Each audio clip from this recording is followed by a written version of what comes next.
Hi అండి, అందరికీ నమస్కారం. Welcome to Bharati all in one life. నేను ఈరోజు బ్యాక్ పార్ట్ ఎలా స్టిచ్ చేసుకోవాలో లైనింగ్ పైన పూర్తిగా వివరంగా చెప్తానండి. కొత్త వారికి అయితే చాలా ఉపయోగపడుతుందండి. చూడండి, నచ్చితే లైక్, షేర్, సబ్స్క్రైబ్ అండి. చూడండి, ఇక్కడ నుంచి మొదలు పెట్టుకోవాలండి. కుట్టుడు స్టార్ట్ చేయాలి.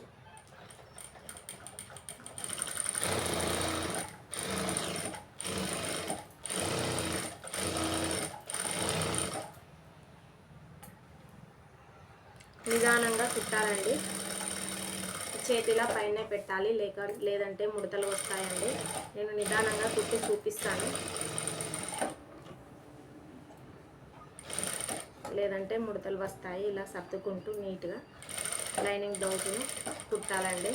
సాదా బ్లౌజ్ అయితే ఎలా పడితే అలా కుట్టినా అది సింగిల్గానే ఉంటుంది కాబట్టి ముడతలు రావు. ఇవి 2 లేయర్స్ కాబట్టి ముడతలు వస్తాయండి. అందుకోసమని నీట్గా సర్దుకుంటూ కుట్టాలి.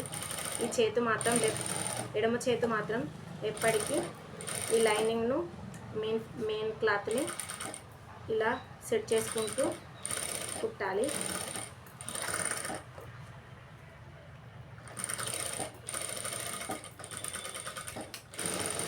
మీకు అందరికీ అర్థం కావాలని నేను నెమ్మదిగా కుడుతున్నానండి. తొందరగా కుడితే అర్థం కాదు కదా, అందుకోసమని నిదానంగా కుడుతున్నానండి. వీడియోని ఎక్కడ స్కిప్ చేయకుండా చూస్తే కొత్త వారికి అయితే చాలా బాగా అర్థమవుతుందండి. అంతేనండి. దీని ఎక్స్ట్రా మొత్తం కట్ చేసుకోవాలండి.